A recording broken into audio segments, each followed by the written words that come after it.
fuel our minds with the power of purpose and unleash our potential to create a brighter tomorrow, we are gathered here today. As every moment is an opportunity for growth, connection, and inspiration, let's make the most of this time together. Hello, I'm Sarthi Dikshit. Hi, I'm Preksha Gupta, and today we are going to host the event.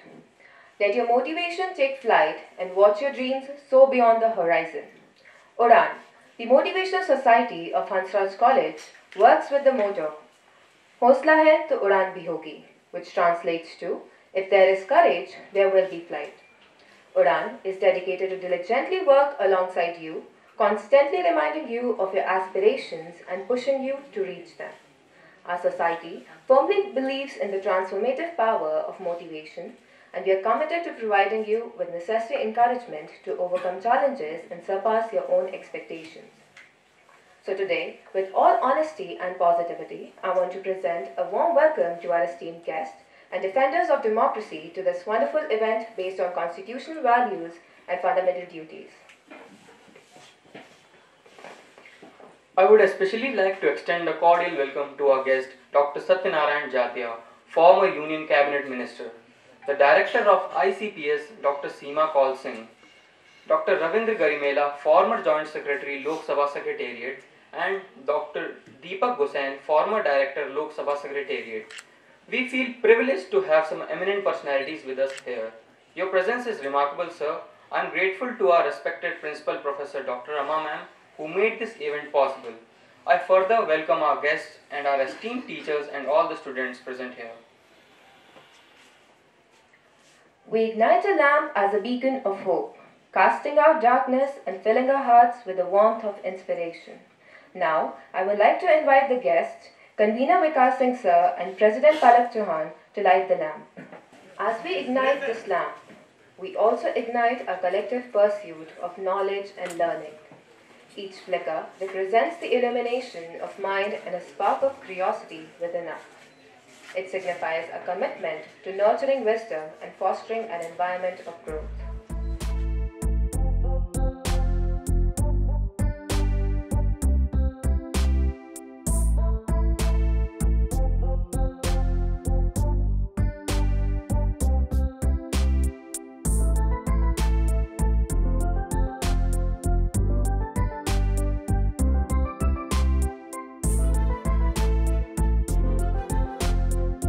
As we bask in the radiant glow of this moment, let us remember the words of Buddha.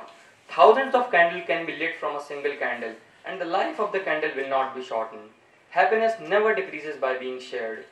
Before the commencement of this speaker session, I would like to express our gratitude and acknowledge the guests present here with us today. Now I would like to call our convener Vikas Singh Sir and Palak Chauhan to felicitate our Director ICPS Dr. Seema Kaul Singh.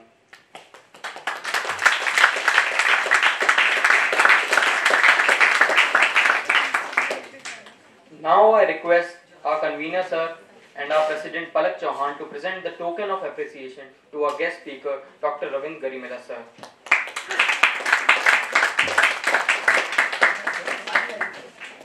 Now I would request our convener Vikas Singh sir and our president to come forward and present the token of appreciation to Deepak Gosain sir.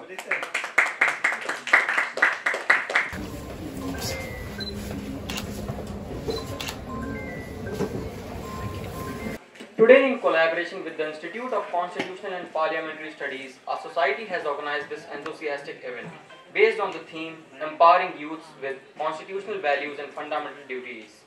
Dr. B.R. Ambedkar, the man who drafted the Constitution of India, said that Constitution is not a mere lawyer's document. It is a vehicle of life, and its spirit is always the spirit of age.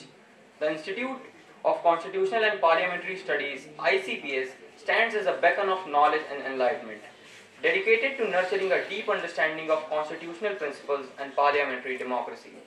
Established with the noble aim of promoting democratic values and governance excellence, ICPS plays a pivotal role in shaping the future leaders of India by imparting comprehensive education on the intricacies of constitution and parliamentary procedures. By instilling an understanding of constitutional principles such as justice, liberty, equality, and fraternity, young people gain the knowledge and appreciation necessary to actively participate in democratic processes. and uphold the rule of law. Moreover, emphasizing fundamental duties alongside rights cultivates a sense of social responsibility and civic duty among youths, encouraging them to contribute positively to their communities and society at large. Through education, engagement, and mentorship, we can empower the next generation to become informed, ethical, and engaged citizens who uphold the values enshrined in our Constitution while actively fulfilling their duties towards nation building and societal progress. Now, I would like to invite Dr. Seema Kaul ma'am on stage. Ma'am is the director of ICPS with her extensive background in law and governance. Dr. Kaul embodies a commitment to fostering democratic values and empowering citizens through education and engagement.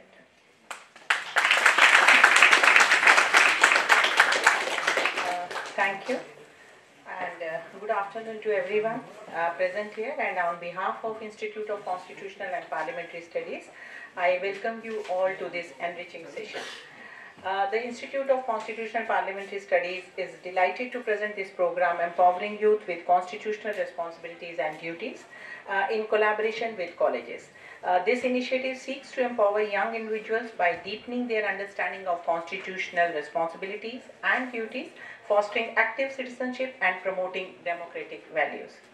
ICPS is a premium research institution headed by the Honorable Speaker Lok Sabha as the ex officio president of the institute.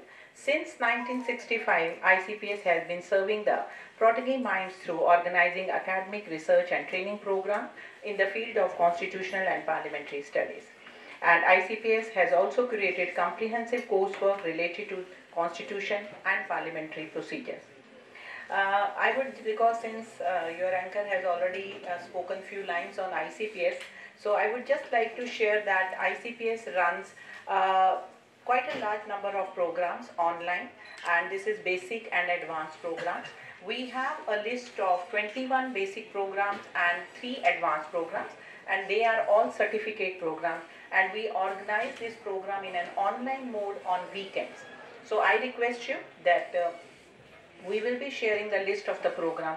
You, along with your course which you are studying here, you can join ICPS and you can join the program of your interest. They are on parliamentary practices and procedures, budget, legislation, on writing skills, management, mediation, and many such subjects are there which you can just have a glance. And apart from that, we keep on organizing various workshops on contemporary issues. Like last week, we have organized a program on artificial intelligence. Then we also had a program on mediation, startups, and many such. So we will be sharing the link with your college. And if you are free, you can join those programs in an online mode. And apart from that, we also keep on organizing this kind of a program. And we have so far done 9 to 10 such programs. And today we are here in your college to this. And before I call upon our next faculty, I will just share the importance of this program. The importance of constitutional values and fundamental duties in India is paramount due to several reasons. Constitutional values lay the foundation for the governance structure in India, and these values enshrined in the Constitution provide a framework for the functioning of institutions, ensuring a fair and just society. Constitutional values safeguard the rights of citizens. Fundamental rights such as the right of equality, freedom of speech, and right to life ensure that citizens are protected from arbitrary actions by the state and fellow citizens. Constitutional values and fundamental duties are the moral compass that guides our nation towards a brighter future. Fundamental duties are a set of moral and civic obligations that every citizen should be aware of, as they play a crucial role in shaping our responsibilities as member of a democratic society. And I would also like to clear one thing here, that this subject has nothing to do with law or anything like that, because as a citizen, you should be, as everyone is aware about their rights, so you should be aware of your fundamental duties and the values which have been enshrined in the Constitution. So here, now I will present this. I will now request, I think the anchor will take that call, and we have divided the whole workshop into 2 phases. In one, we will be discussing about constitutional values, and in another session, we will be discussing about fundamental duties. And I would also like to share with you that in ICPS, we have research associates and interns as well. Through your college, you can apply, and you can be interning with our ICPS in Parliament of India. So thank you so much.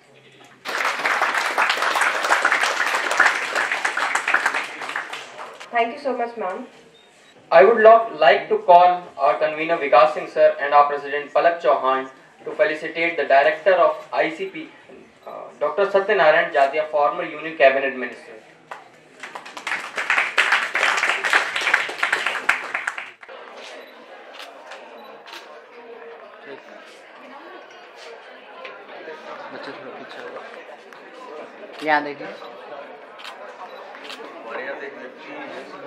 Now, I would like to invite Satyanarayan Jatia sir to light the lamp. As we ignite this lamp, we also ignite our collective pursuit of knowledge and learning. Each flicker represents the illumination of mind and spark of curiosity within us. It signifies a commitment to nurturing wisdom and fostering an environment of growth. Now, I would like to call Dr. Satyanarayan Jatia sir on stage. Sir was elected to Lok Sabha 7 times from Ujjain and has even served in Rajya Sabha. Currently, he is dignified member of BJP Parliamentary Board.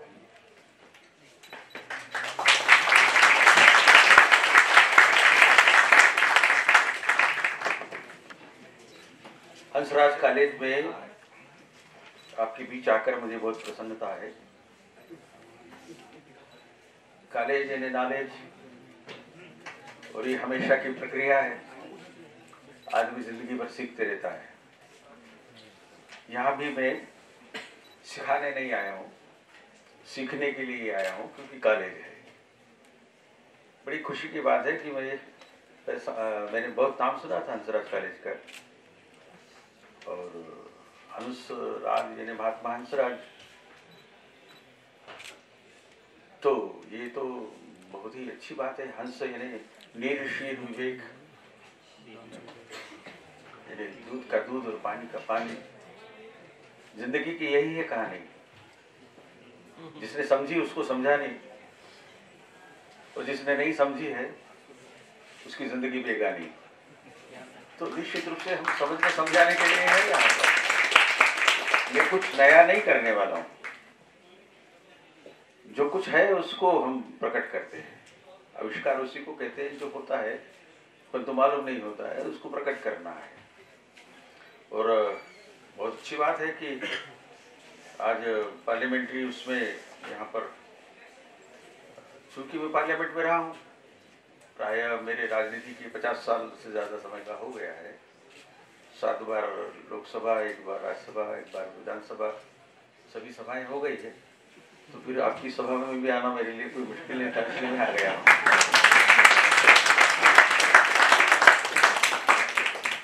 जिंदगी में सभा बनती है, सभासदों से, सदस्यों से, और आप यहाँ पर हैं तो मेरे लिए तो ये भी सभा है। लोकसभा से भी कम नहीं है, राज्यसभा से भी कम नहीं है, विधानसभा से भी कम नहीं, क्योंकि भविष्य की विधानसभा, लोकसभा, राज्यसभा यहीं पर है। तो और ये हमारी परंपरा है कि हम विचार विमर्श से कुछ बातों का अनुसंधान करते रहते हैं। ऋचा में कहा गया है कि ओम भद्रम ऋषन्तु ऋषयः, ओम भद्रम इच्छन्तु ऋषयः, अच्छा समाज के लिए करने के लिए इच्छा के साथ। सवित तपो उपनिषेद उग्रे, अपने ही ज्ञान के आधार पर, अपने अनुभव के आधार पर, और वो उग्र ज्ञान के आधार पर। जब तक हम उसमें से कुछ प्राप्त नहीं कर लेते, जैसे मैथमेटिक्स में हम देखते हैं कि जब तक वो प्रॉब्लम सॉल्व नहीं हो जाती है, हेंस प्रूव्ड नहीं हो जाता है, तब तक हम उसको चलते रहते हैं और उसको करते रहते हैं। उपनिषेद उग्रे, साथ साथ बैठ करके, और हम साथ साथ बैठे हुए, वो परंपरा है जो वैदिक परंपरा रही हमारी। उपनिषेद उग्रे ततो राष्ट्रम बलम ओजस्य जातम, उससे राष्ट्र का ओज और बल प्रकट होता है। ततो राष्ट्रम, इस सारे विचार विमर्श से राष्ट्र में एक नई चेतना जागृत होती है। ततो राष्ट्रम बलम ओजस्य जातम तदस्मदेवा उपसन्नमन्तु, यह हमारी प्राचीन परंपरा है जो अर्वाचीन और अभी वर्तमान में हम सारी बात को लागू करते हैं। तो ये फिर कहा है कहीं स्वस्तिवाचन में, ओम भद्रम कर्णे विशुणयामदेवा भद्रम पश्येम अक्षवीयजत्रः स्थिर रंगे तुष्टवांसु सस्तनु हितमया। कानों से अच्छा सुने, भद्रम कर्णे विशुणयामदेवा, अच्छा सुने। अच्छा क्या होता है? जो नैतिक है। नैतिक क्या होता है? जो सारे जीवन को चलाने के लिए आवश्यक है, जो जीवन को बनाए रखने के लिए आवश्यक है। भद्रम कर्णे विशुणयामदेवा भद्रम पश्येम, अच्छा देखे। स्थिर रंगे तुष्टवांसु, और शरीर सौष्ठव हो, बलवान हो। तो ये हमारी परंपरा है। मैं स्टूडेंट जब था तो एथलीट रहा, अच्छा 3000-5000 मीटर दौड़ता था। अब देख रहे हैं मेरी हाइट कोई ज़्यादा नहीं है, तो 100 मीटर का हिट्स तो नहीं लगा सकते थे उस, परंतु हाँ 3000-5000 मीटर में, और नीमच के सीआरपी ग्राउंड पर हम दौड़ते थे, और सीआरपी के ही लोग हमको ट्रेन किया करते थे। तो कॉलेज में फिर रिप्रेजेंट करने के लिए यूनिवर्सिटी और ये सब सारा, तो वो जीवन का एक आनंद था। अभी आनंद तो है पर प्रकट नहीं होता है, और प्रकट कब होता है? जब आप सब लोग दिखाई देते हैं। तो ये एक जीवन का सिलसिला है, और हमारा ये जो आयोजन है निश्चित रूप से empowering youth with constitutional responsibilities and duties, संविधान और संसदीय अध्ययन संस्थान के माध्यम से हम कॉन्स्टिट्यूशन की रिस्पॉन्सिबिलिटीज जो हमको है हमारे पास। और कॉन्स्टिट्यूशन क्या है? कॉन्स्टिट्यूशन का तो आपने देखा होगा, 22 चैप्टर है उसमें, फिर परिशिष्ट भी हैं, अनुसूचियां भी हैं, और उसमें बदलाव करने की गुंजाइश भी है। तो ये सब सारा कॉन्स्टिट्यूशन है, और कॉन्स्टिट्यूशन को देखना समझना बड़ा आनंद का विषय भी है।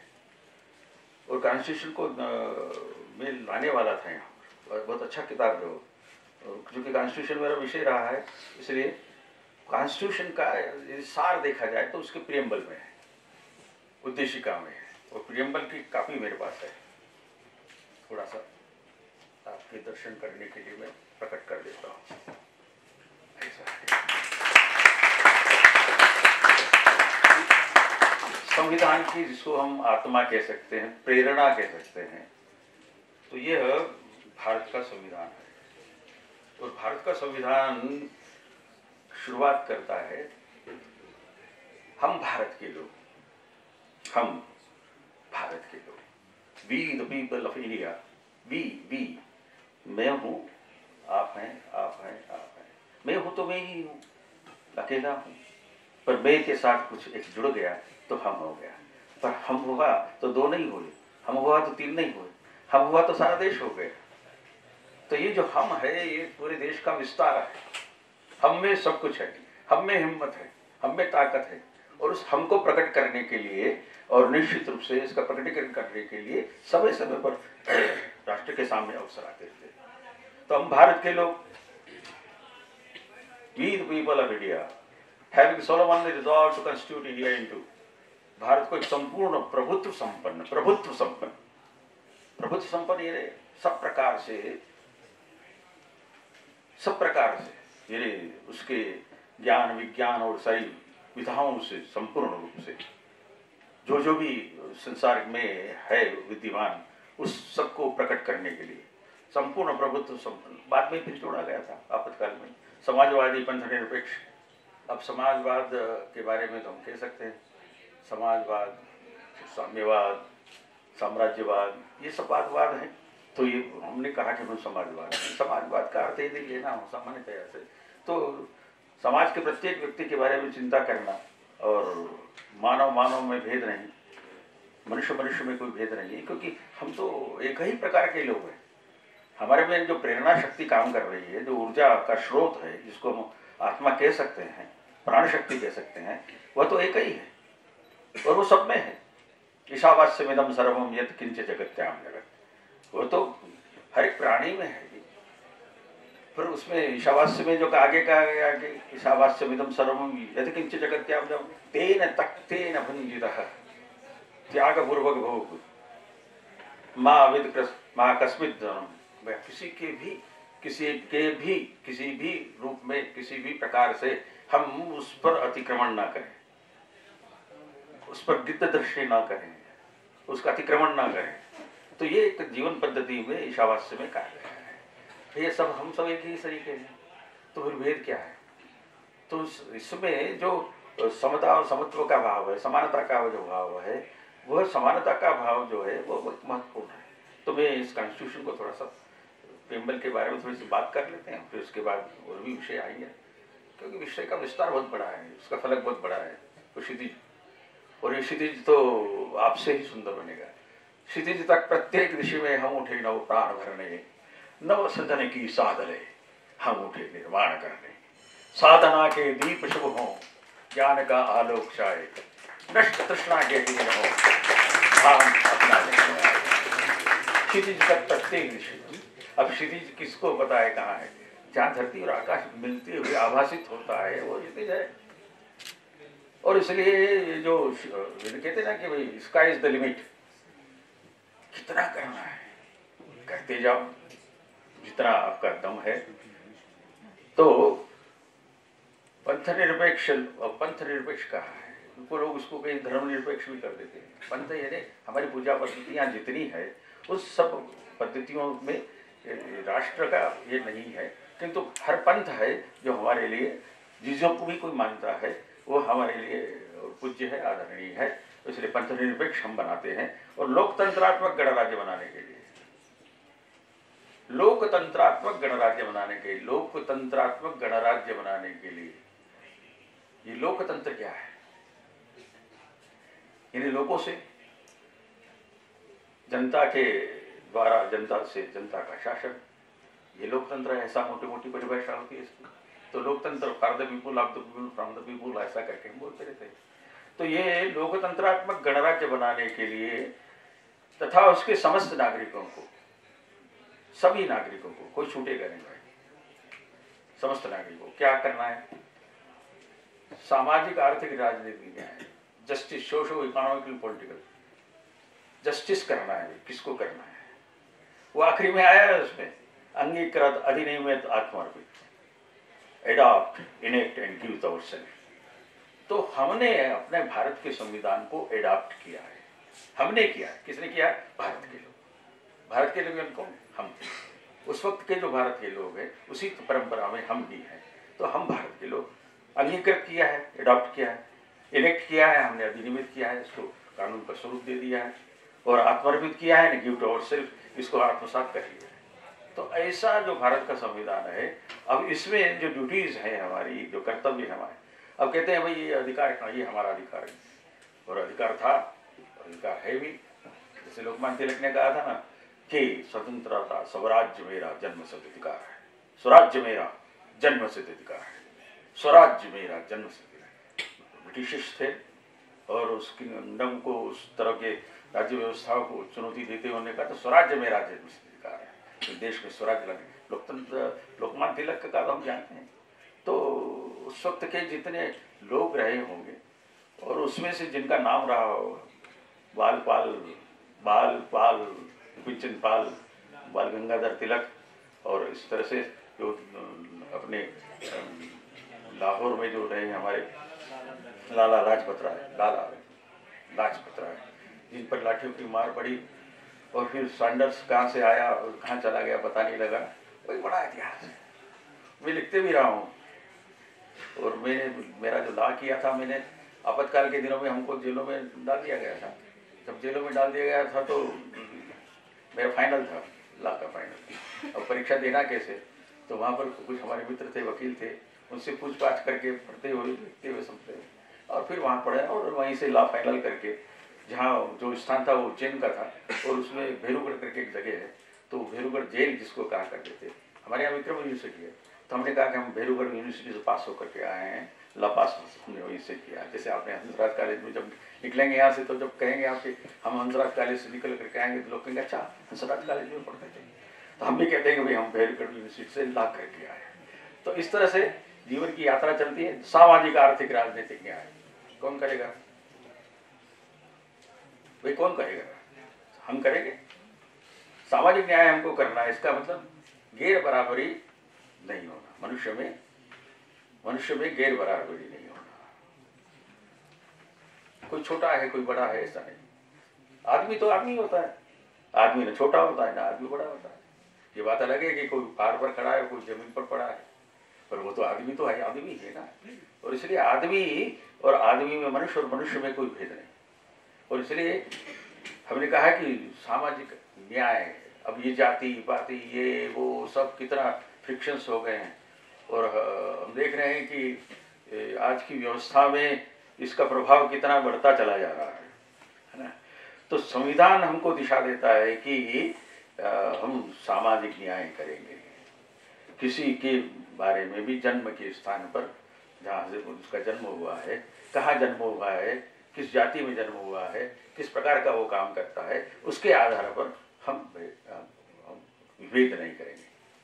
मानव मानव में भेद नहीं, कर्म धर्म महान है, सामाजिक समता मनुष्य का जन्म सिद्ध अधिकार है। सामाजिक समता मनुष्य का, प्रतिबंध लगे हो जीने पर समता का अधिकार नहीं, और उसका जीना भी क्या जीना जिसको मानव अधिकार नहीं। मनुष्य है ना, और मनुष्य होने के नाते मनुष्यता से न तो कम चाहिए न मनुष्यता से ऊंचा चाहिए। हम मनुष्य रह करके जीना चाहते हैं। हमारे तो यहाँ पर मनुष्य की परिभाषा में कहा है कि भाई मनुष्य धर्म, मनुष्य धर्म यानी कर्तव्य दायित्व। धर्म का लोग आदमी पूजा पद्धति से ले लेते हैं लोग, पर तो मनुष्य का तो धर्म है, गुण धर्म है ना।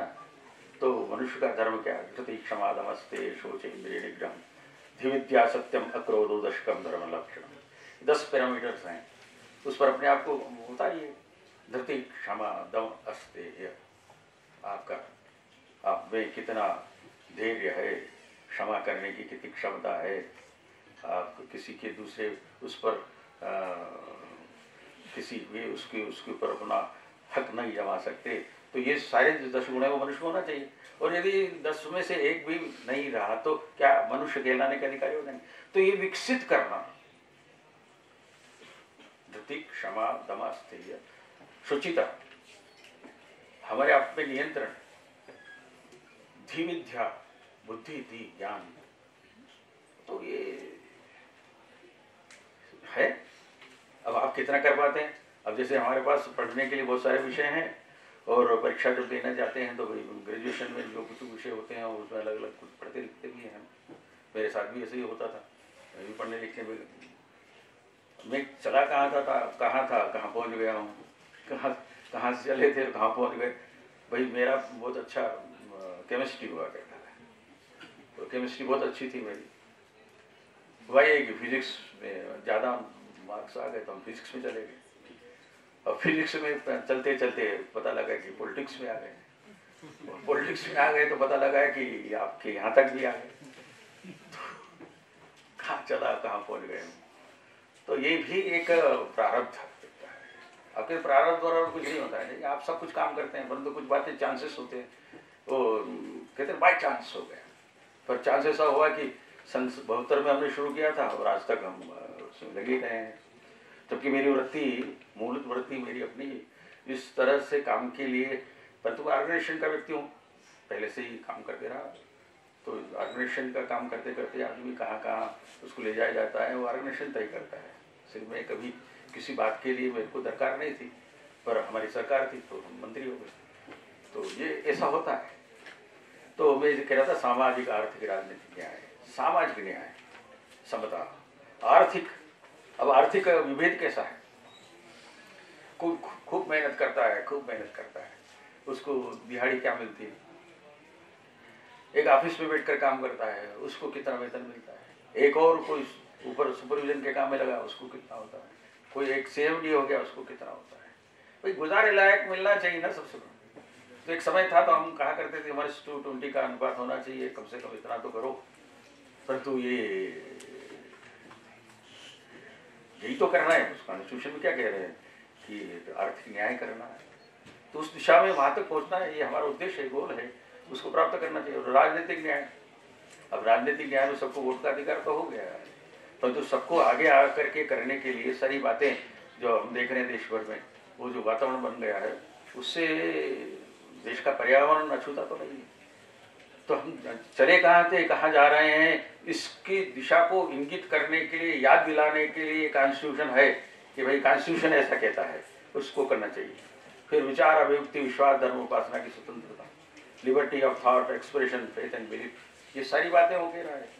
हम अगर अपने तरह से हम अपनी बात को कह सकते हैं। अब मैं आपके बीच में आया हूँ, मेरे पास जो शब्द रचना है उससे मैं बात कर रहा हूँ, आप तक वो पहुँच रही है, और जितनी पहुँच रही है, जितनी पहुँचना चाहिए, उतना हो रहा है कि नहीं हो रहा है, ये जजमेंट करने की कोशिश करते हैं। हम बड़ी बड़ी सभाओं में जो बोलते हैं तो लाख, 2 लाख, 1000, 2000, 10, 20, 25, 50 सब में करते रहते हैं, तो हम पता लगा लेते हैं कि चेहरे पर क्या भाव आ रहा है, क्या जा रहा है। तो कुछ यदि रिसेप्टिविटी होती है तो समझ में आती है, रिटेंटिविटी हो तो बहुत बड़ी बात है, क्योंकि वो हम बोल तो रहे हैं पर वो बोलने के बाद वो उसको सार्थक रूप से हो रहा है कि नहीं हो रहा है। हमारे यहाँ बड़ा अच्छा एक सूत्र आया, ध्येय ही ज्ञानम अभ्यासात्, अभ्यास से ज्ञान श्रेष्ठ है। ध्येय ही ज्ञानम अभ्यासात्, ज्ञानात् ध्यानम विशिष्यते, ध्यानात् कर्म फल त्याग, ये हमारा फिलॉसफी है। ध्यानात् कर्म फल त्याग, त्यागात् शांति अनंतरम, अभ्यास निरंतर निरंतर निरंतर। बच्चा जब होता है छोटा तो वो कहता है ये क्या है, हम कहते चिड़िया है। फिर थोड़ी देर बाद इधर करके ये क्या है, चिड़िया है। फिर कहते हैं ये क्या है, चिड़िया। उसको ध्यान में आ गया कि चिड़िया है, फिर उसके बाद बताने की जरूरत नहीं है, उसको ज्ञान में आ गया है। अभ्यास के बाद बार बार बताने से, बार बार बताने से। हम पढ़ते हैं अपना टेक्स्ट पढ़ते हैं, जब टेक्स्ट पढ़ते हैं तो एक बार पढ़ते हैं तो सरसरी तौर पर पढ़ाया जाता है, दूसरी बार पढ़ते हैं तो उसमें क्या है क्या नहीं है उसके बाद ध्यान में जाता है, फिर उसका विश्लेषण करके ध्यान में आता है तो स्थिर हो जाता है। मैं जब पढ़ता था तो न्यूटन रिंग फिजिक्स में हम करते थे लाइट में, तो मेरा प्रैक्टिकल बहुत अच्छा होता था। तो न्यूटन के उसको सेट करना और उसमें ठीक प्रकार से फोकस में लेना होता। तो एक्सटर्नल जब हमारे आए तो हमको वही मिल गया था न्यूटन रिंग वाला। अब मैं बोल रहा हूँ फिजिक्स तो है आपके यहाँ पर, तो वो हमने 3 मिनट में इसको सेट करके रख दिया। तो हमने कहा नहीं आपका बहुत बड़ा पहले से सेट हुआ। मैंने कहा सर आप इसको बिगाड़ दीजिए। जैसा उन्होंने बिगाड़ दिया, तो बिगाड़ने के बाद जैसे ही उन्होंने पीठ फेरी कि 2 कदम नहीं चले, फिर हमने सेट करके रख दिया। तो ये इसको कहते हैं अभ्यास, कि जो चीज़ हमारी बात लगातार हमारे उसमें आ जाती है, हमको सेटिंग करने में। जैसे कैमरा सेट करते हैं तो फोकस में है या नहीं है, उसको फोकस में देने के लिए उसको ठीक प्रकार से ले लिया एंगल, और फिर ठीक प्रकार से उसका फोटो, तो ठीक प्रकार से उसका प्रिंट आ जाता है। तो ये सारी बातें करने के लिए तो विचार, व्यक्ति, विश्वास, धर्म और उपासना की स्वतंत्रता, ये स्वतंत्रता है। हम सब अपनी तरह से अभिव्यक्ति करने के लिए, हमारा विश्वास क्या है, फिर क्या है, धर्म यानी हमारी आध्यात्मिक दृष्टि से जो यात्रा हो रही, क्योंकि मनुष्य का जीवन केवल सामाजिक, आर्थिक और राजनीतिक नहीं है, उसका जीवन आध्यात्मिक भी है। क्योंकि एक सुपर पावर है ऐसा मानते हैं कि संसार का संचालन करने के लिए एक समय था जब चांद पर नहीं गए थे हम, तो चंदा मामा दूर के, तो चंदा मामा दूर के, अब चंदा मामा पास के, तो हम चले गए उसके पास। तो एक समय था कि जब हम दूर के थे, तो जब जिस विज्ञान के आधार पर हम पहुंच जाते हैं, उस विज्ञान के कारण से जो चंदा मामा दूर के थे अब चंदा मामा पास के हो गए। और जिस दक्षिण ध्रुव पर हम गए, दुनिया नहीं जा पाई, तो दुनिया ने भी मान लिया कि हमारे पास विज्ञान भी है। तो ये भारत है हमारा, और भारत का जो विज्ञान है वो तो बड़ा है। हम कौन थे, क्या हो गए और क्या होंगे अभी, आओ विचारे आज मिलकर ये समस्याएं सभी। यद्यपि इतिहास अपना ज्ञात पूरा है नहीं, हम कौन थे इस बात का ज्ञान का है अधूरा है नहीं। भूलोक का गौरव, प्रकृति का पुण्य लीला स्थल कहाँ, फैला मनोहर गिरि हिमालय और गंगा जल जहाँ। संपूर्ण देशों से अधिक किस देश का उत्कर्ष है, उसका की जो ऋषि भूमि है वह कौन, भारत।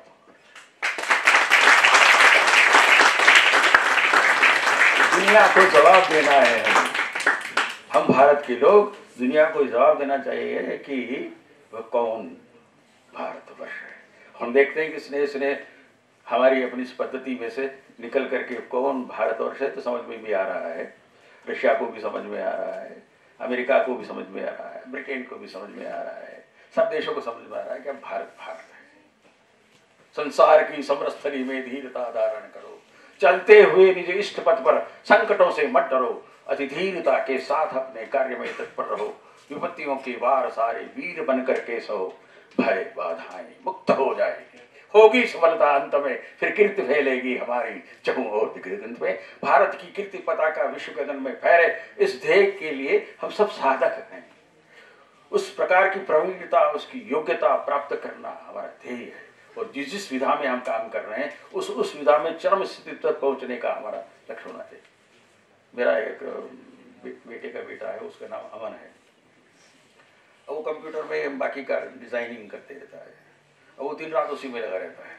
मैंने कहा ये क्या कर रहा हूँ? बस डिजाइनिंग कर रहा हूँ, उसका शेड बना रहा हूँ, मैं नया क्रिएट कर रहा हूँ।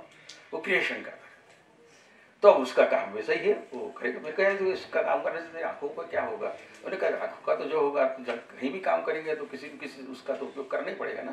तो मैंने अच्छा करो। तो कुल मिलाकर हर आदमी काम कर रहा है। अब यहाँ तो सब प्रकार की फैकल्टीज में सब प्रकार के विषय हैं, कोई क्या पढ़ रहा है, कोई क्या पढ़ रहा है, कोई क्या पढ़ रहा है। और हमारा ध्येय क्या है? ध्येय तक पहुँचने के रास्ते पर हम चल रहे हैं या नहीं चल रहे हैं, ये देखने वाली बात है। और इसलिए इस ध्येय के रास्ते पर चलने के लिए हमें अपने रास्ते पर चलना होगा। जन्म मरण का खेल अनूठा, इसमें हार नहीं है। वो क्या चल पाएगा जिसको पथ से प्यार नहीं है।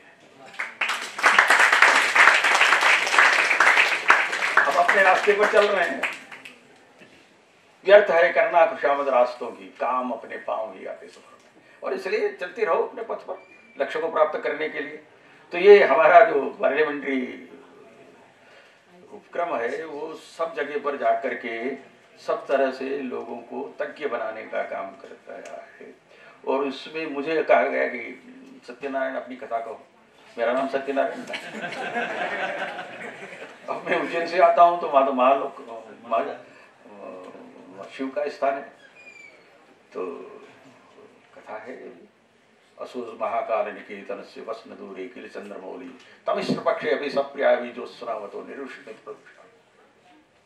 शिव के माथे पर जो चंद्रमा है उसके प्रकाश से कोई अंधेरा नहीं रह सकता। अंधेरा नहीं रह सकता, कैसे रहेगा अंधेरा? तो ये हमारे यहाँ पर जो गुरु शिष्य परंपरा है, सिखाने की परंपरा है।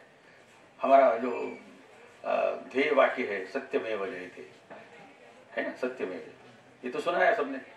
पर मुंडक उपनिषद से है सत्यमेव जयते।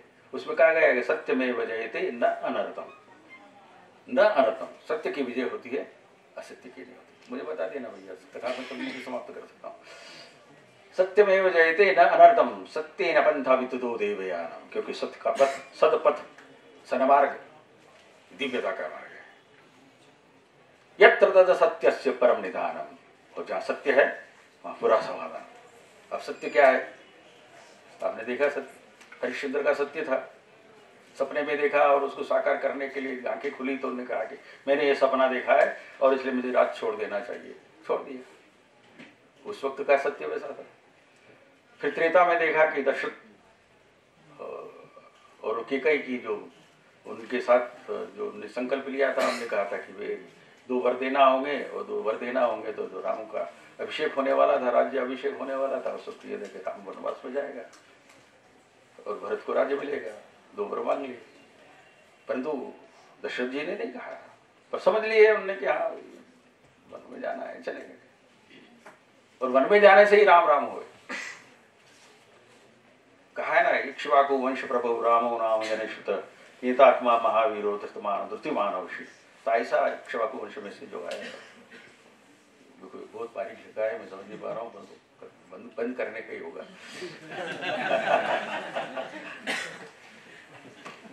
तो न्याय, स्वतंत्रता, समता, बंधुता, समता, बंधुता, सबको समानता कर, राष्ट्र की एकता और अखंडता, ये किसको स्थापित करना है? हमको करना है। और सिर्फ संविधान में कहा है कि राष्ट्र की एकता और अखंडता सुनिश्चित करने वाली बंधुता बढ़ाने के लिए दृढ़ संकल्प होकर अपनी संविधान सभा में आज की तारीख जब संविधान जब बनाया गया था, समर्पित किया गया था, वो 26 नवंबर 1949 हुआ करता था।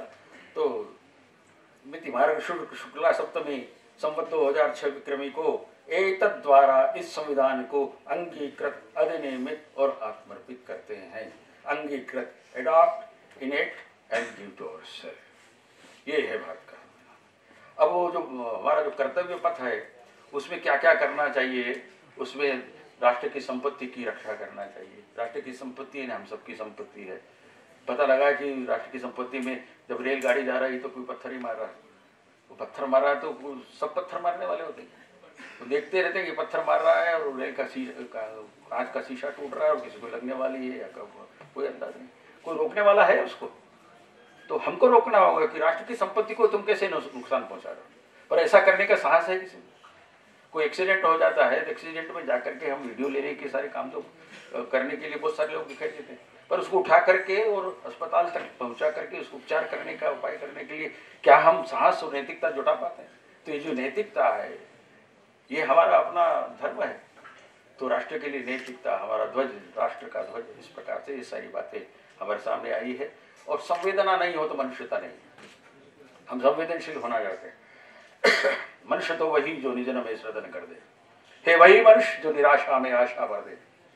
निजन के केमिस्ट्री का समीकरण, निजन के सृजन में निराश की आशा है।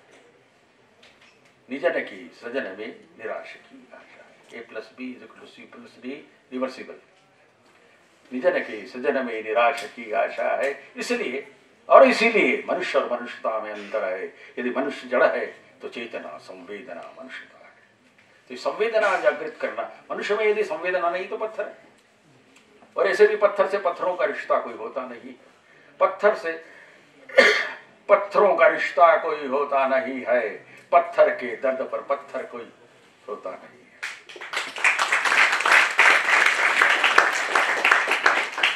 पत्थर ने कब दिखाया पत्थरों को रास्ता? पत्थर ने कब रखा है पत्थरों से वास्ता?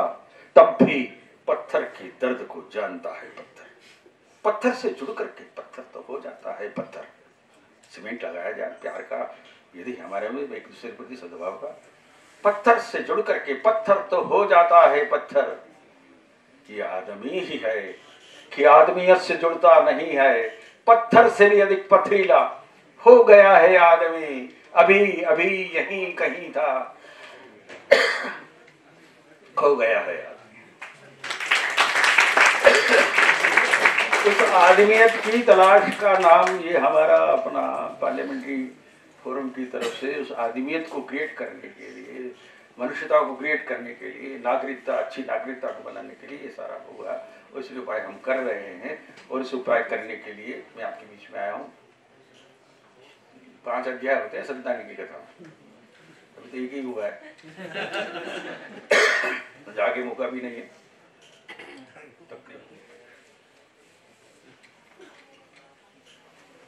किंतु जितना भी है आपसे मिलने का, आपके दर्शन करने का, तो भविष्य तो आप है ना हमारा। अब आई एम गोइंग टू, मैं 78 हो रहा हूँ। तो 78 होने का मतलब ये कि 78 के बाद 79 भी हो सकता है, 80 भी हो सकता है, नहीं भी हो सकता है। पर जो हो सकता है वो तो करना पड़ेगा ना। तो जो हम हैं, इसी तवज्जो तजस्सुस में लगा हुआ हूँ मैं। इसी तवज्जो तजस्सुस में लगा हुआ हूँ मैं नहीं हूँ। यदि मैं हूँ, यदि मैं नहीं हूँ। बहुत लोग आते हैं पढ़ने के लिए, जाते हैं, पढ़ करके चले जाते हैं, पता नहीं कहाँ चले जाते हैं। कुछ लोग होते हैं जो पढ़ते पढ़ते आगे बढ़ जाते हैं। मैं नहीं हूँ तो क्यों हूँ? फिर मेरा एग्जिस्टेंस क्या है? यदि मैं हूँ तो क्या हूँ मैं, और नहीं हूँ तो क्यों हूँ मैं? तो मेरे होने का मतलब यह है कि मैं भारत का नागरिक हूँ। अच्छा नागरिक होकर के इस राष्ट्र के निर्माण में अपना योगदान कर सकूँ। इतना ही कहते हुए क्षितिज तक प्रत्येक दिशा में हम उठे नव प्राण भरने, नव सृजन की साधले हम उठे निर्माण करने। साधना के दीप शुभ हों, ज्ञान का आलोक छाए, नष्ट तृष्णा के तिमिर हों, धाम अपना जगमगाए। आप सबके प्रति बहुत बहुत अभिनंदन और बहुत सत्यनारायण कथायाम प्रथम अध्याय समाप्तः। बहुत बहुत धन्यवाद, नमस्कार, फिर मिलेंगे। Now, I would like to invite Dr. Ravindra Garimela sir, an accomplished author, bureaucrat and dedicated public servant. Sir has significant contribution with the Indian parliamentary system. With a rich literary background, he has explored diverse subjects, showcasing his expertise in society, governance and politics. In his role as secretary of the leader of the opposition in the Rajya Sabha, he provided crucial insights and guidance on legislative strategy and policy formulation. Earlier, as joint secretary in the Lok Sabha Secretariat, he played a pivotal role in facilitating proceeding and supporting members of parliament and administrative responsibilities. Sir, please come upon the stage to grace us with your knowledgeable words.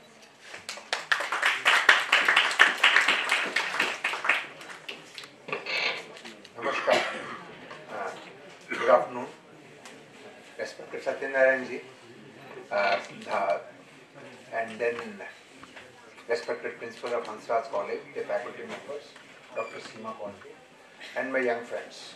It gives me an immense pleasure to be amidst the students after such a long time, being a DU alumni long ago. So it's like a homecoming. And I am now required to speak after a scholarly intervention by Dr. Satyanarayan Ji. So it's a humongous task for me, in the words of S. Jayapal Reddy. Because before Dr. Shashi Tharoor, Jayapal Reddy used to be known for using big words. Now my subject is constitutional values. In fact, when we talk about constitutional values, it is about the time. Because there is a paradigm shift with the composition of the parliament as well as the voters, the electorates. And of course, as he has rightly said, there are many points which I wanted to say, which Dr. Jatia had already said. But then, I would very quickly say, of course, India has the huge responsibility. मेरा lecture इतना भी bore नहीं है कि लोग चले जाएं. Anyway, yeah, I know. Just to add spice to it. In fact, Constitution, because ours is the youngest country and it is blessed with the youth, and needless to say, and I would like to see, and I would see, and so would the nation, some of you as members of parliament, legislature, or IAS officers, or from judiciary, and various fields. That is the biggest asset this country has, and rightly so. The ICPS has started this initiative of empowering youth with constitutional values and fundamental duties. And these subjects are usually less spoken of. I am not giving any lecture, I am just sharing my thoughts. ये मत सोचना एक और lecture है आपके curriculum में. And then of course and then my commendation to Udan also. Its tagline is very good, a motivational group. You know, being a member of a debating society long ago, so that brings me back, takes me down the nostalgic lane. Constitution of India is the bedrock of Indian democratic polity. And one of the USPs of the Indian Constitution is, right from the very outset, we had gone for universal adult suffrage. That means every citizen of this country has a right to vote. Now that itself is a very big thing. If you see that Emmeline Pankhurst has to go for a sustained agitation and movement in UK Parliament to get the voting rights for women in 1919. And in France, the women got the voting rights in 1946. In Canada, their universal adult franchise was in 1960. And in Australia, it was in 1962. And in US, it was in 1965. And in Switzerland, it was 1971. And women got the right to vote in Switzerland as late as 1973. But in India, at the very outset, when the constitution was being framed, Dr. B.R. Ambedkar said, of course, there were some sections in the Constituent Assembly who felt that not everybody should have the voting rights. In fact, there should be some criteria, they should be educated, they should be property, people, so on and so forth. But Dr. Ambedkar said that our entire freedom movement was on the basis of equity and equality. So every citizen should have the right. And he had a robust support of Pandit Jawaharlal Nehru. So that is the USP. So every citizen has a right, one vote, one person, one value. That is truly representative. Now when we talk about our constitutional values, it is actually an outcome of the collective wisdom of the members of the Constituent Assembly and based on the Indian ethos of humanitarianism, equitable society and individual dignity. And then of course, as has been rightly said by Seema ji, these constitutional values and the fundamental duties, it is not only meant for the students of political science or law, it is meant for each and everybody. And in fact, it is meant for even by the top bureaucrats or the civil rights activists in the bureaucracy. And then when we talk about constitutional values, in fact, constitutional values are spread over. The crux of it is in the preamble, as Dr. Jatia had already said. But then what is the basis of the preamble? The basis of the preamble is in objects and aims and objective resolution moved by Pandit Jawaharlal Nehru on 13th of December 1946, which was adopted by the Constituent Assembly on 24th of January 1947. Now, the aims and objective, it has got 8 paras to take. I would just highlight you parent 5. Now, 5 says, wherein shall be guaranteed and secured to the people of India justice, social, economic and political equality of status, of opportunity and before the law, freedom of thought, expression, belief, faith, worship, vocation, association, action, subject to law and public morality. And para 6 says, wherein adequate safeguards shall be provided for minorities, backward, tribal areas, depressed and other backward classes. Of course 8, but this is the crux. Now, even in US, they have crushed their indigenous people, so did they in Australia. But then we have sought to give representation to each and every voice. In fact, when a member of parliament speaks in the floor of the house, he is not merely she or he. Now we are talking about gender neutrality, so he no longer means she. So we have to see she or he represents the collective voice, the collective thought and the collective will of all the people whom she or he represents on the floor of the house. Which means that they act, so when they speak, they would adhere. And constitution has always been. Now, what do we mean by constitutional values? What do you mean by value? Value means something which one would like to cherish. One would like to cherish and observe in the common good of the humanity as a whole. Now, when we talk about the constitutional values, and basically the constitutional values, every country has a constitution. It would be based upon the system of governance which that particular country wants to adopt.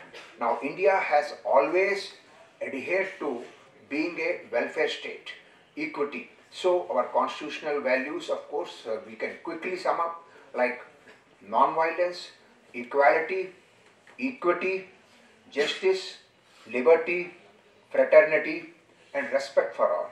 First of all, you should treat a human being as a human being as a human being.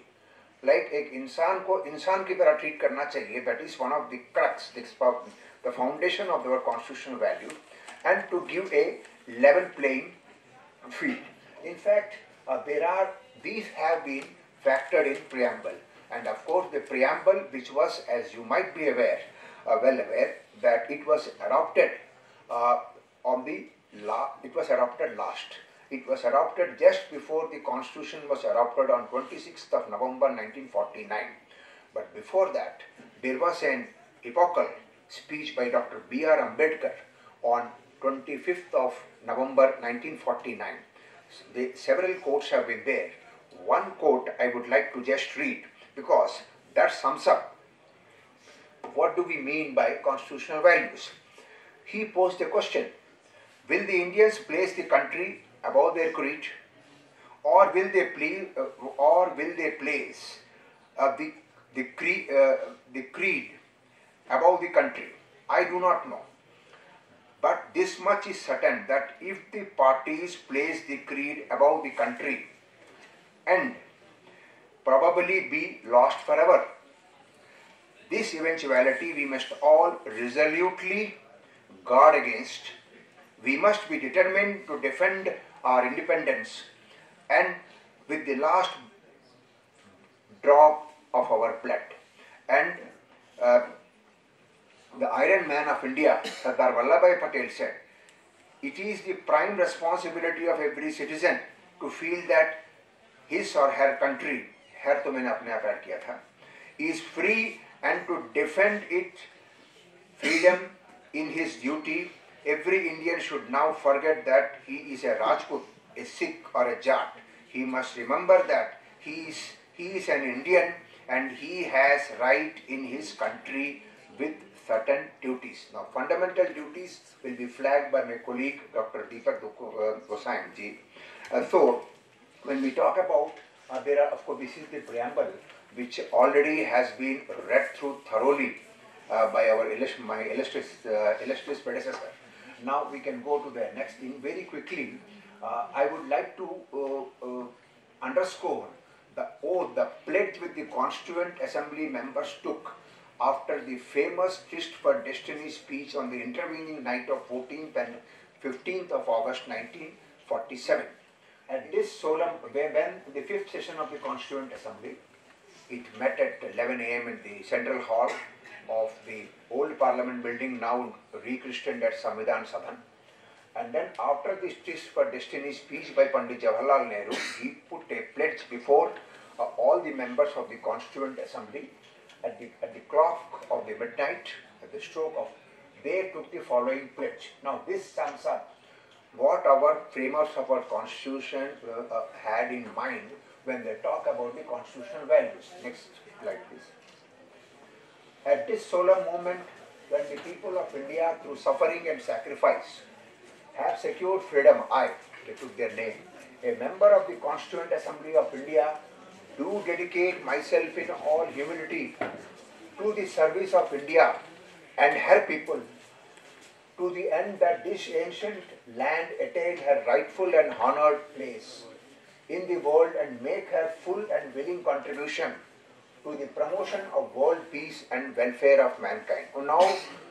Now the aims and objective resolution which was adopted on 24th of January 1947, followed by the pledge taken by the members on the stroke of midnight on 15th of January, 15th August 1947, and then eventually the preamble which was adopted by the Constituent Assembly on 26th of November 1949, followed by the speech of Dr. B.R. Ambedkar on 25th of November 1949.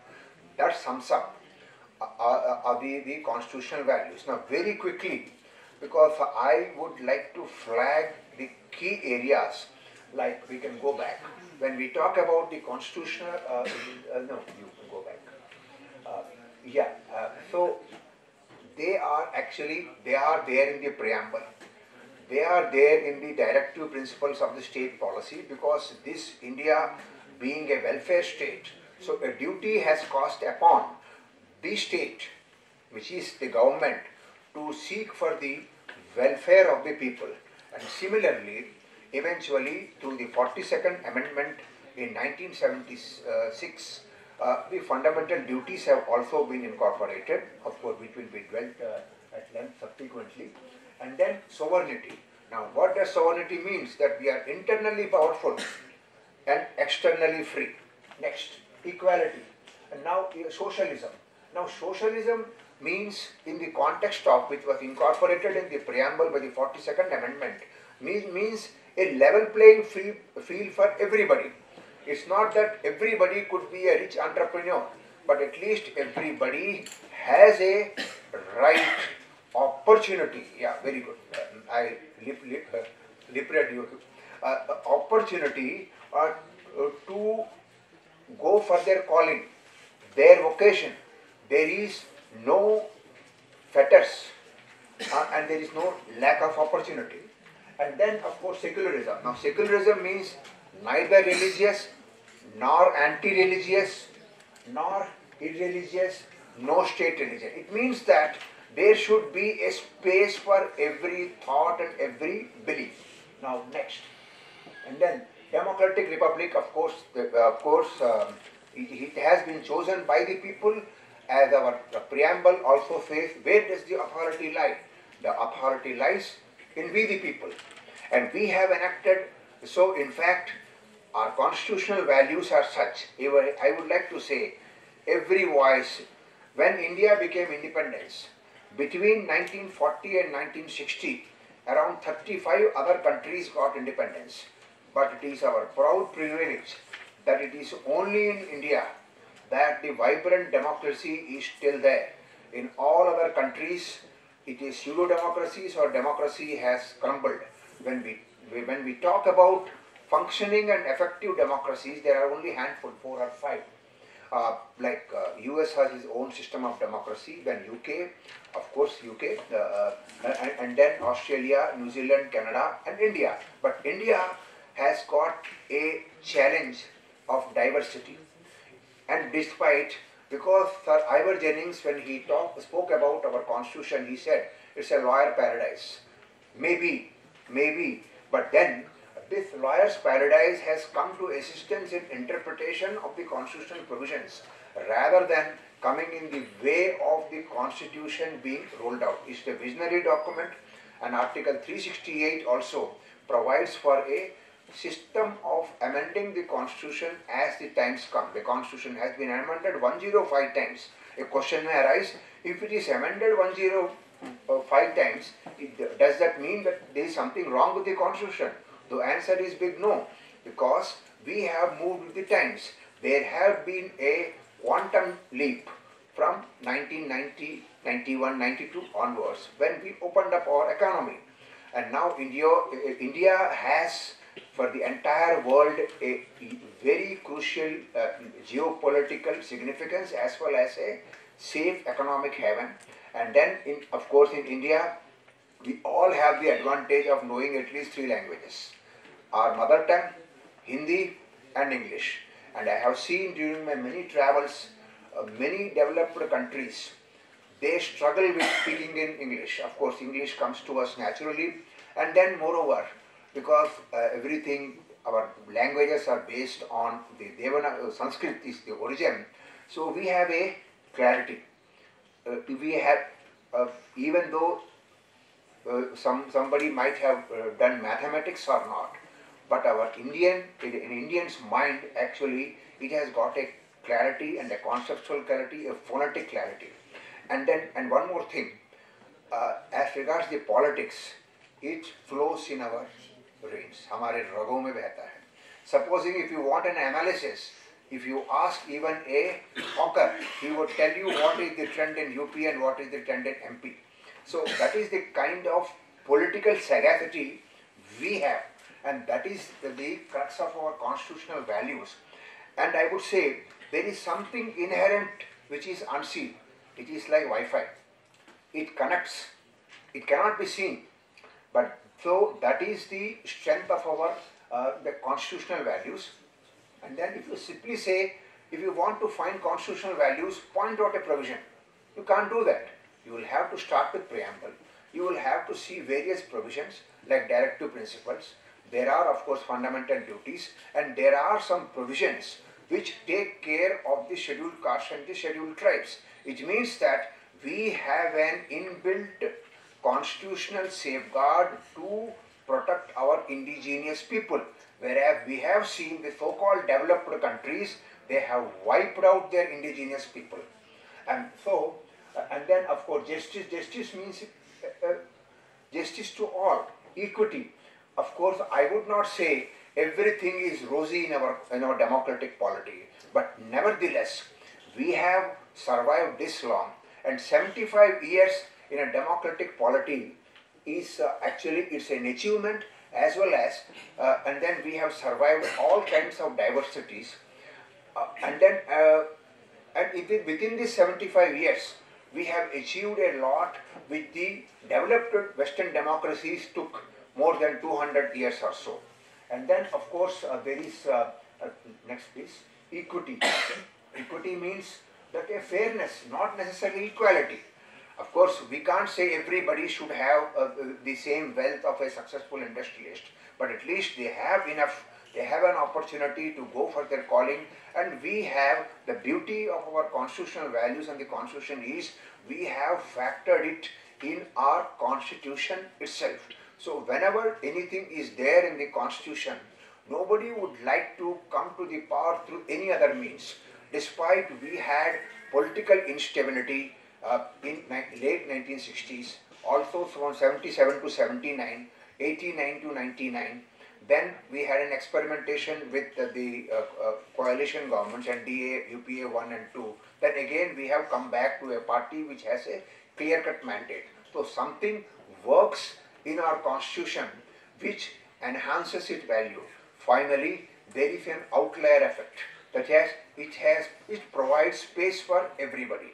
Like a technocrat, Dr. APJ Abdul Kalam could become President of India. An economist, Dr. Manmohan Singh was Prime Minister of India, and a very successful parliamentarian as well as a poet, Atal Bihari Vajpayee, was the Prime Minister of India. And our Honorable Prime Minister, he was never a member of Lok Sabha till 2014. And then our Delhi's Chief Minister, nobody actually heard about him till 2013. So that has given him a space. And somebody, when I joined the Lok Sabha Secretary around their age as legislative officer, somebody said the reverse of MP is PM. I thought it was a joke. When Mr. Devagowda became the Prime Minister, I said anybody could become a Prime Minister. But of course, with due respect to Mr. Devagowda, what I mean to say is that it gives a space for everybody. If anybody wants to come to power, they can't think of any other way other than going through the route of the ballot. And now finally, the fraternity. Fraternity means we have a diverse society, but within the diverse society, it is a pluralistic society that itself is a challenge. We have 22 languages in our 8th schedule, and then a member can speak of any of these languages. I mean, when I went to Australian Parliament, I said, is there an interpreter? They were surprised, you have an interpretation. Because they speak only in English, or in Norway, they speak only in Norwegian. Or we went to Berlin, Germany. But then here, all languages are due respect and all thoughts. Sometimes the members say, "Humko sun to lijiye." That is the clamor for time. I mean, if they come to the house, they have a say. That is why we have innovated like 0 hour. So that is the crux of it. Of course, then each and everybody, I would not take much more time. I wanted to only emphasize on this. PPT is only to flag attention, but then I would speak from my practitioner perspective. Ours is a vibrant democracy, but then we have our challenges. I would like to, because from being at the table for more than 25 years, I want to say, kindly don't go by somewhat negative picture which is created over media, because ours is really vibrant, and the kind of challenge it is surviving that really shows. Because just like Dr. Jatia has said, I wanted to become a corporate lawyer, but I ended up in parliament. But when I sat at the table, then I realized our parliament is so vibrant, so why not work on the parliamentary democracy? And so I feel I am grateful for this opportunity to be connecting with the youth of this country to tell about the vibrancy. Sometimes the members have a compulsion. They make a good speech. It is not reported on electronic media. It comes through page 8, column 7. But if they come to the well of the house, it becomes the breaking news. Sometimes the members say, they have to come to the well of the house. They say, the constituents say, आप क्या संसद में नहीं थे क्या? क्या कर रहे थे आप? एक बार भी well में नहीं आए. That is the compulsion sometimes the members face. But then still, when it comes to a important pivotal legislation, all parties are one. So my thing is our India at 75, and then it has got a bright future, and you are the future. Thank you. Jai Hind.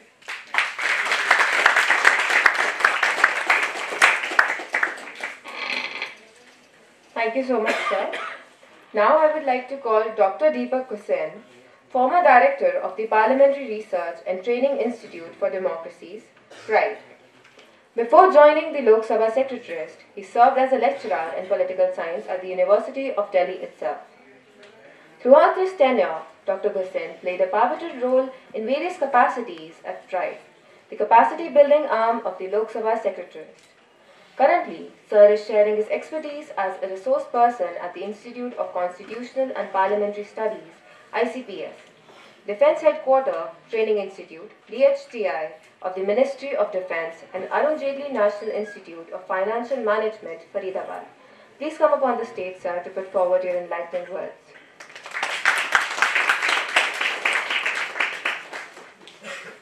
It's indeed a matter of great privilege. At the outset, I would like to thank the Honorable Principal of Hansraj College and Dr. Seema Kaur Singh, Director ICPS, and my colleague Dr. Ravinder Garimalla, whom we call him a professor of parliamentary practices and procedure, and he has been very, very regular at our Pride, earlier known as PPST. We are here for the empowerment of youth for constitutional values and fundamental duties. The empowered youth is the backbone of the Viksit Bharat. Nowadays, everybody is talking about Viksit Bharat, and Viksit Bharat without empowered youth is nothing. And if they have to be empowered, they have to be empowered with the values, the constitutional values. And each society, if it is not disciplined, if it is not committed, it does not succeed in all its ventures of growth and development. As three things make the nation: the noble values as achieved by the citizens, and excelling rather striving for excellence in all domains of individual and collective endeavor. And that makes the nation. And Mahatma Gandhi, who had dreamt of India as a land free from disease, deprivation, poverty, he was of a firm belief that if that is to happen, then we have to discharge our duties. And if we discharge our duties, we can have a nation which is free from all kind of ills. Because with the commitment and with the ethical conduct of our behavior, and with the target of development before us, we have to have a disciplined human resource in the country, and youth plays a very, very important, vital role in the development of country. And the country, whether it is under the subjugation of colonialism, looked upon the youth to get it liberated from the yoke of colonialism. Even if when it is a time of crisis within the country or from without, it was the youth who played a vital role in protecting our country from within and without. So, as the duty, the important source of rights is duty, and if you discharge, as Gandhi ji stated, that if you discharge duties, the rights are not for to seek. And if you perform your duties, rights have values. Otherwise, rights without duties have no role at all for the development of the country and the nation. And even Harold J. Laski, he talked about that rights are given in return for some duties to be performed. He said that the fundamental duties, are essential for the development of an individual and for the social good. Even Universal Human Rights Declaration, Article 23, talks about that the people have duties towards the communities, and the duties are mandatory for the development of an individual personality and for the society as well. And so, as you know that the visionaries of the constitution makers, the authors of Indian Constitution, they never thought about the fundamental duties to be incorporated in the Constitution. It was only through the Swan Singh Committee that the recommendation was made in the mid-70s that there should be incorporation of fundamental duties in the Constitution, and through 42nd Amendment, the same was done. And later on, with the addition of another fundamental duty by way of 86th Amendment in 2002, the duty for the parents to ensure the education for their kids, and the right for the 6 to 14 years of child to have the education. And it is by legislation also, it has been ensured that the right of children from between these 6 and 14 is taken care of. And So, as far as the growth immediately after the independence, after the constitution which came into being on 26 January 1950, and when we had given it to ourselves on 26 November 1949, as preamble is as it has already been widely talked about, that we the people of India having solemnly resolved to constitute India sovereign, democratic, republic, socialist, secular, and the values justice, socio-economic, political, liberty of thought, expression, faith, and worship, and the equality of status and opportunity, and to impart fraternity among all, and protect liberty, protect the unity and integrity of the country. So these are the bases on which we began a journey to achieve our objectives in the year 1952, when we had the parliament for the first time sitting on 13th of May 1952 after the constitution of Lok Sabha on 17th April 1952 and 3rd April the Rajya Sabha. So we began a parliamentary journey, and the parliamentary journey where the fundamental rights were meant for empowering people, and people knew that what is the importance of rights after having got liberation from the British rule, and they knew that, and they were all guided by the nationalist leaders, and whenever the opportunity to the young youth was given in the election, the first election in 1952, and then every 5 years the general election became the basis for partnership between the electorate and the elected to rule this country. So in 1976, but it doesn't mean that when fundamental duties were incorporated in 1976, the constitution makers didn't have any idea about duties. They knew that the duties are inherent in fundamental rights. The duties are inherent in fundamental rights. If you have rights, you have to fulfill your duties. And rights without duties have no meaning. If you want, the duties to be performed, then they have to be for the commitment, for the discipline, and for the participation, for becoming an active participant in the nation building. And the significance of the fundamental duty is that it helps you to play a very important role in nation building, in the process where you have to have the regard for constitution. So as per Article 51A, as the 42nd Amendment had given to us a set of 10 fundamental duties to begin with. The first duty, I think we can have the slides. 51A,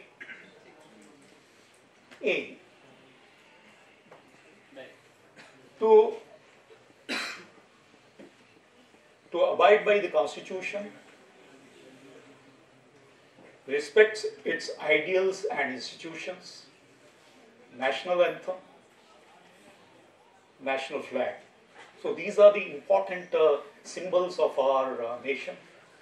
First, no society can survive without a sacred document called Constitution. And that was given to us after 2 years, 11 months, and 18 days of deliberation in the Constituent Assembly. And we had given ourselves a governance based on the Constitution, and we have to abide by it.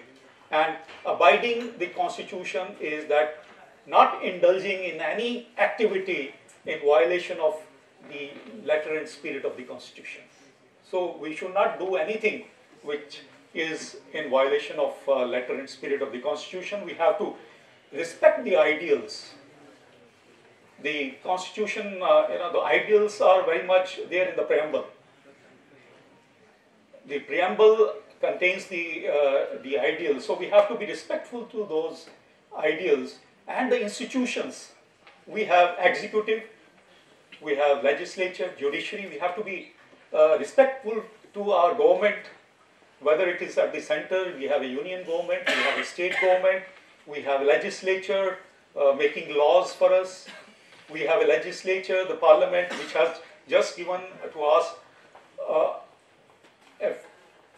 a legislation, a piece of legislation for which the political parties have been, finding it very difficult. This government has brought about in the month of September 2023, the Reservation of Women Bill. That was reservation of women in the Parliament, in the Lok Sabha and Legislative Assembly. That has become a reality. So it is the legislature, which is the second institution, and third is judiciary. And the judiciary is playing a very important role in protection of the constitution, the rule of law. So we have to be respectful to that, and so abiding by constitution, respecting its ideals and institutions, national anthem, national flag. We have to have the respect for the national anthem and for the national flag. Emmanuel Joy, case was his state of Kerala, when 3 students were expelled from a school. And in the Supreme Court, in the judgment given by the Supreme Court, it was stated that if singing national anthem comes in the way of a religious belief, it is not a violation of fundamental dignity. That is the Supreme Court judgment in the Joy Emmanuel case versus state of Kerala. And so, but still, we have a National Honor Act, and we'll come to it later when we'll talk about the implementation part of the fundamental duties. Second is about cherishing and following the noble ideals which inspired national struggle for liberation, for freedom. Our freedom fighters who played a very important role in the liberation of our country, the ideals for which they fought, whether Bhagat Singh, whether Bal Lal Pal, whether Mahatma Gandhi, whenever we remember them on their birth anniversary, we remember their ideals, we try to get inspired by them, and that is the reminder for us as far as fundamental duty is concerned, that we should not forget the ideals for which the freedom fighters fought for the liberation of this country. So we need to cherish and follow those ideals which inspired national struggle for freedom. And the next is to uphold and protect sovereignty, integrity and unity. This is the part of preamble. Preamble has already mentioned about it, that we are a sovereign country. We are sovereign not only within but without. Externally, we are powerful in our own way. And our external power, our external status has been very well acknowledged. If you go through yesterday's comment from America, that India has played a vital role. We are an apostle of non-violence. We want pacific settlement of disputes. And the current Prime Minister of India played a vital role in dispelling what would have been another, second episode of annihilation after 1945, Nagasaki, Hiroshima. It could have been in Ukraine. So India played a vital role in, prevailing upon Russia not to drop a nuke. That would have been, a catastrophe, annihilation. This has been recognized. We are a sovereign country and we have played a very important role, whether it was during Cold War era, whether it is now in a multipolar world.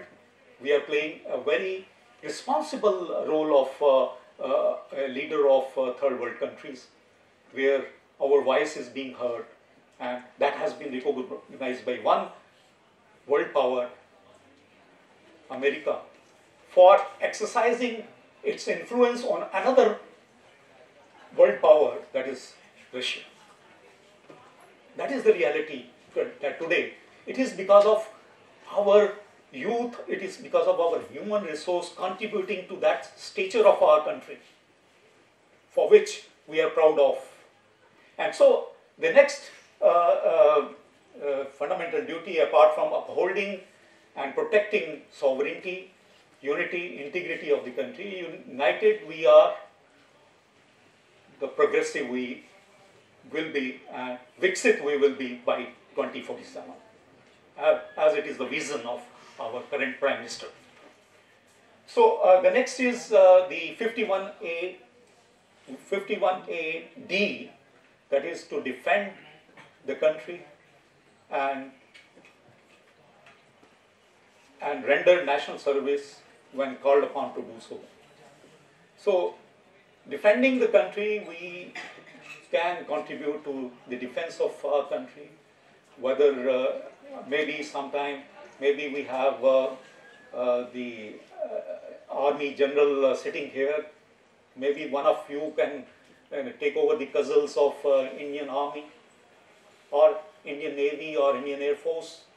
Who knows that one of you can reach that level, and you can lead the army and the armed forces for protection of the country, and those who fight for the defense of country, and those who are civilians, they are also equally playing an important role in the defense of country. And whenever the youth have been called upon to render national service, they have come forward, whether it is the calamity in the form of flood, whether it is in the form of any violence in the society, whether it is ethnic violence or any challenge within, which becomes a cause for calling upon. So Article 23 talks about public service, that compulsory service can be, state can impose compulsory service on the people for the public good, for the public purpose. If we don't have conscription in our country, there is conscription in small countries like whether it is Middle East or whether in Africans or Latin American countries. Conscription is about that each one of us have to contribute, have to play a role in the, have to contribute in the army. You have to have a compulsory army training, so that whenever you are called upon, you can fight the war against them. In Israel, what happened? It was because of the conscription that even those who are involved in the bureaucracy or in the civil, arena, they are fighting the war. But here we are not having conscription, but we have the people, human resource, who are always willing to contribute to the safety and unity and defense of the country. Next. The promotion of harmony and the spirit of common brotherhood, transcending religious, linguistic, regional and other sectional diversities, and renounce the practices derogatory to the dignity of woman. So we need to have a harmonious society. We are a diverse country. We are a multilingual, multiracial, multi-ethnic, multi-religious society. We need to be sensitive to each other's belief. We have to be sensitive to each other's language and the reason and the other diverse background. So having harmonious relationship is very, very important for the development of a nation. For any society to succeed, the harmony is very, very important. Whether it was in the middle, in the time when Hobbes, Locke, Rousseau were talking about the stability in the society, Hobbes, Locke, Rousseau were talking about the commodious living, the stable industrial environment, how the business can prosper. That would only happen when there is a stability, and that would happen only when there is a harmony in the society. And in a society where there is harmony, prevailing among the diverse composition of society, that takes you to the heights of development and growth.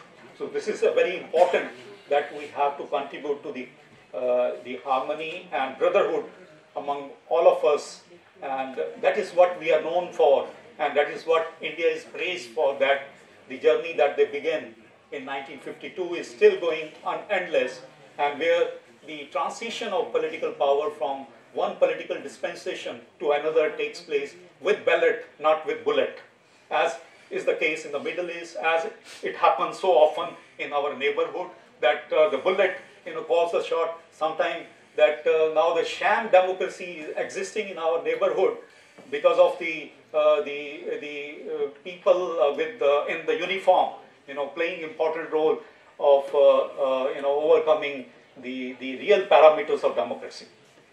So next, F, that is to value and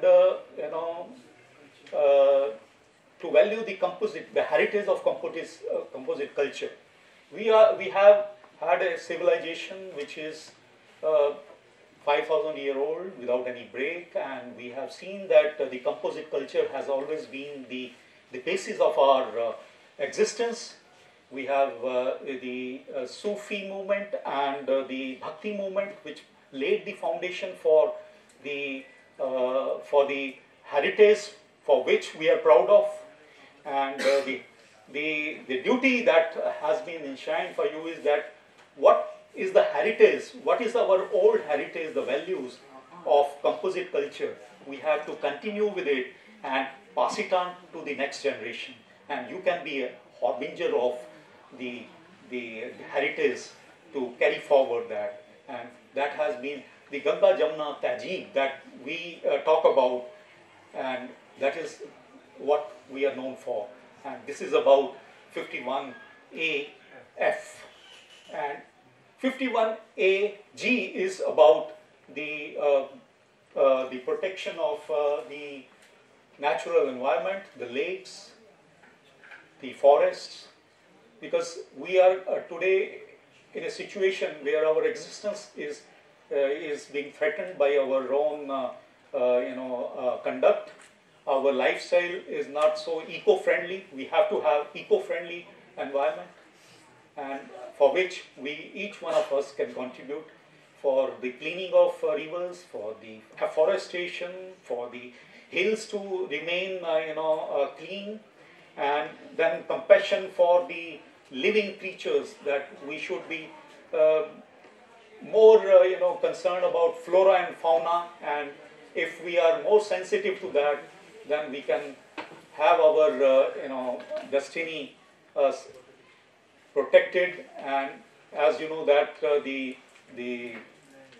North Pole and South Pole now is becoming more and more depleted because of the snow getting melted every day. You are hearing the news that days are not far off when the North and South will become almost a fluid area. We want that to remain frozen. We have to contribute eco-friendly behavior, and that is a very important duty, fundamental duty that we have to perform. Next is the promotion of scientific temper and the spirit of inquiry and reform. The scientific temper, our first Prime Minister, laid a greater emphasis on the scientific temper. He gave more importance to science and technology, and he laid a foundation from where we are what we are today, and the nuclear power, how India became, and the foundation was laid during the time of the first Prime Minister. And scientific temper is nothing but based on organized knowledge with experience. Scientific temper is about the rationality, the rational thinking, in contradiction to the blind faith. So if you are rational, you are contradicting the blind faith. You have to fight that blind faith. You have to, be scientifically correct. And our scientific temper is now being recognized. That now as Dr. Satyanarayan Jatia has said, that Chandamama Durke is now near. At South Pole, India is the first country to have had the Chandrayaan landed successfully. Despite failures, we have been able to successfully venture and achieve. And that is because of our scientific temper, because of our scientific and technological growth in our country. And by following this, we can contribute to our further growth in the field of scientific thinking. Next, please. So, 51AI is about safeguarding public property and abjuring violence. We are a country of non-violence, where the Mahatma Gandhi, who was an apostle of non-violence, and a man who, put the Chora Chori movement to an end, because the police station in Chora Chori was burned, and as a result of which, because of this violence, the movement, when it was at its peak, should have been continued. But he was such a staunch, non-violent, philosopher that he did not compromise with it. So we are a country of non-violence, and indulging in violence and then destroying public property is not something which we are not supposed to indulge in. So we have to be very careful for our public assets, the assets that we build up with our own contributions. They help us becoming Viksit Bharat, and Viksit Bharat without safeguarding public property and abjuring violence we cannot achieve that objective. So we have to follow this fundamental duty with more religiously. Next. Continuously excelling striving for excellence in all domains of individual and collective activities, so that the nation rises to the higher level of advancement, endeavor and achievement. So we have to continuously excel. We cannot be satisfied with what has happened by successfully launching our mission at moon. We are now going to launch Gaganyaan. We are going to send the space scientists who will be studying the space, and they will come back. So we are performing excellence in all our domains. We have to continuously improve upon what we have achieved. So we cannot be reconciled with what we have achieved today is the end of it. We have to continue. This continuous journey has to be there for striving for excellence in all domains of individual and collective activity, so that we achieve in our endeavor. So every day is a day of struggle for you. Whenever you come out from your home, you go to college, you have a set target, you have to achieve that and continuously move forward. And after finishing your academics, obviously you will be fulfilling your own mission. Whether you become IAS, whether you become a leader, you become MLA or member of parliament, you are excelling for, you are performing a job which is making you achieve in your endeavor, and that is the tone of our, that sets the basis for our overall growth. Next.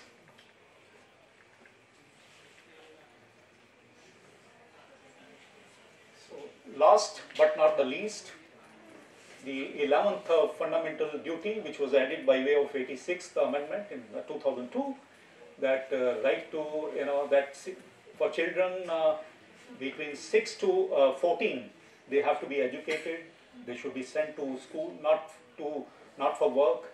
And as a parent, it is our duty that the kids are sent to school and become a responsible citizen of this country. And so that is what we have to do by performing our fundamental duties. The empowered youth can only be empowered when they get inspired by this code of conduct, by performing the duties.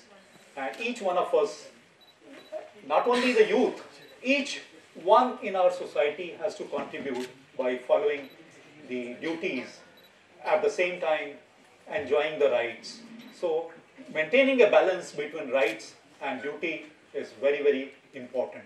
So the effectuation of fundamental duty is a ladder, and that can be by elucidation and explanation as first step, and second, awareness, third, inculcation, fourth, aspiration, and fifth, implementation.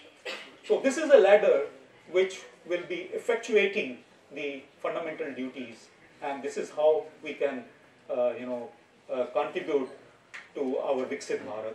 So Viksit Bharat without the balance between rights, fundamental rights and fundamental duties cannot be attained.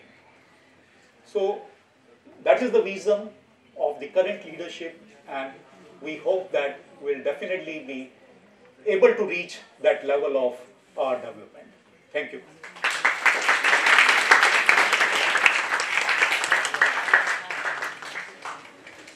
Thank you so much, sir. Now I would request our Joint Secretary, Shivanshi Rao, to present a vote of thanks.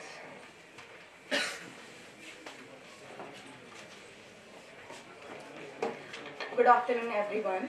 On behalf of the whole Udan team, I would like to extend our heartfelt gratitude to Dr. Seema Kaur ma'am, Dr. Satyanarayan sir, Dr. Ravindra sir, and Dr. Deepak sir.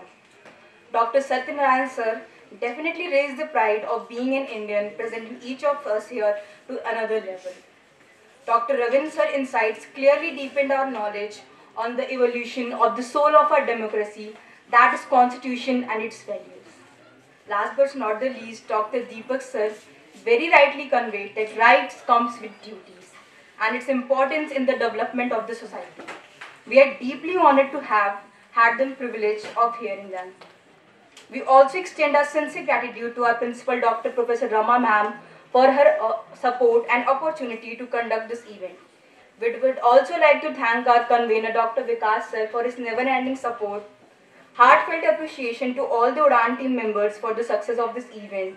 Finally, I would like to thank all of you present here for being there throughout the event. Let us all continue to uphold the constitutional values and fulfill our fundamental duties to build a better, more inclusive future for generations to come. Thank you and Jai Hind.